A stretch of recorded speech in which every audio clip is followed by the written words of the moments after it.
गौतम नारी श्राप बस उपल देह धरि धीर।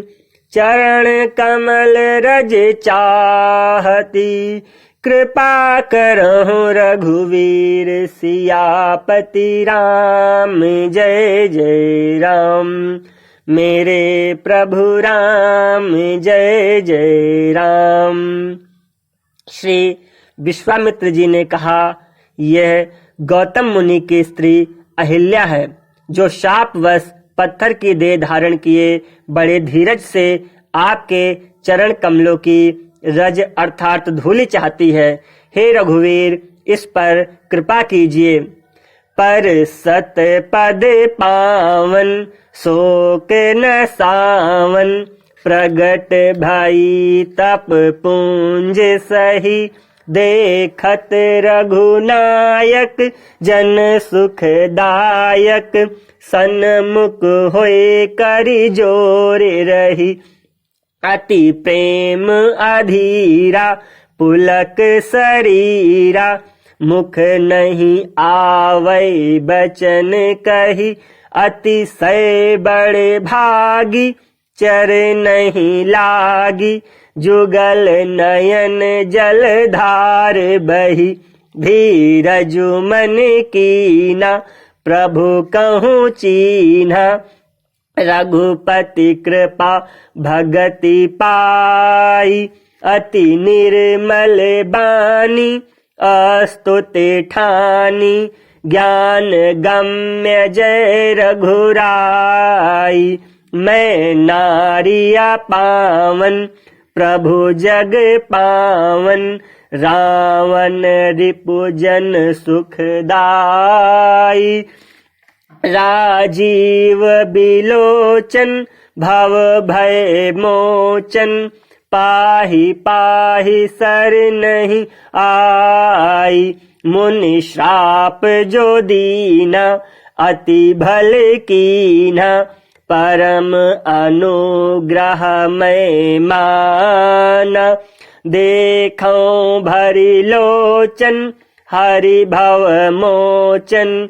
यह लाभ शंकर जाना।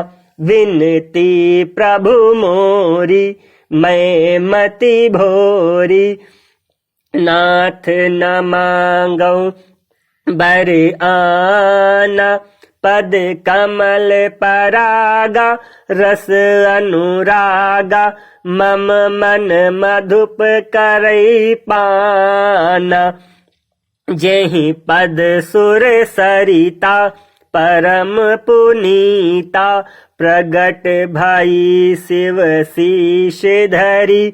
सोई पद पंकज जय पूजत अजमम। सिर धरऊ कृपाल हरि।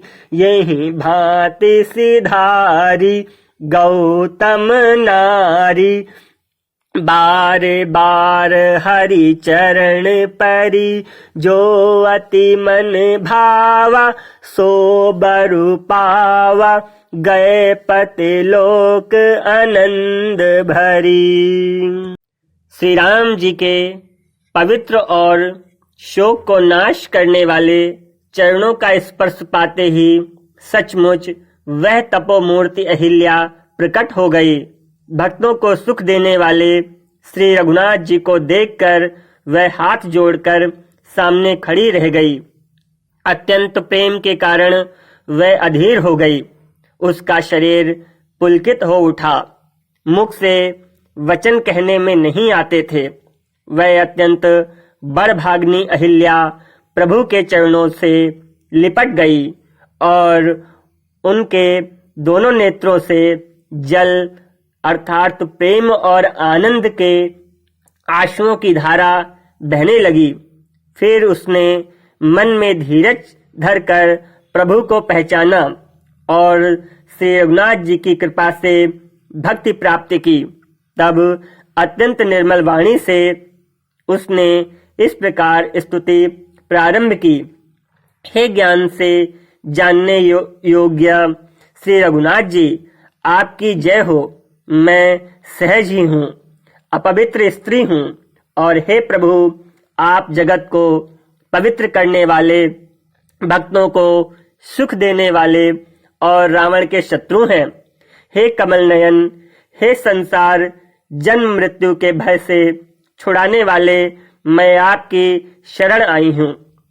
मेरी रक्षा कीजिए, रक्षा कीजिए, रक्षा कीजिए। मुनि ने जो मुझे शाप दिया सो बहुत ही अच्छा किया। मैं उसे अत्यंत अनुग्रह करके मानती हूँ कि जिसके कारण मैंने संसार से छुड़ाने वाले श्री हरि को नेत्र भरकर देखा। इसी को शंकर जी सबसे बड़ा लाभ समझते हैं। हे प्रभु, मैं बुद्धि की बड़ी भोली हूँ। मेरी एक विनती है, हे नाथ, मैं और कोई वर नहीं मांगती, केवल यही चाहती हूँ कि मेरा मन रूपी भौरा आपके चरण कमल की रज के प्रेम रूपी रस का सदा पान करता रहे। जिन चरणों से परम पवित्र देव नदी गंगा जी प्रकट हुई हैं, जिन्हें शिव जी ने सिर पर धारण किया, और जिन चरण कमलों को ब्रह्मा जी पूजते हैं, हे कृपालु हरि, श्री रामचंद्र जी ने उन्हीं को मेरे सिर पर रखा। इस प्रकार बार बार भगवान के चरणों में गिरकर जो मन को बहुत ही अच्छा लगा, उस वर को पाकर गौतम जी की स्त्री अहिल्या आनंद में भरी हुई पतिलोक को चली गई। अस प्रभु दीन बंधु हरि, कारण रहित दयाल, तुलसीदास सठते ही भजू, छाड़ी कपट जंजाल, सियापति राम जय जय राम। मेरे प्रभु राम जय जय राम, करो कल्याण सीताराम। प्रभु श्री रामचंद्र जी ने ऐसे दीन बंधु और बिना ही कारण दया करने वाले हैं। तुलसीदास जी कहते हैं कि हे मन, तू कपट जंजाल छोड़कर उन्हीं का भजन कर, सिर्फ प्रभु के चरणों में लग जा। बोलो श्री रामचंद्र भगवान की जय।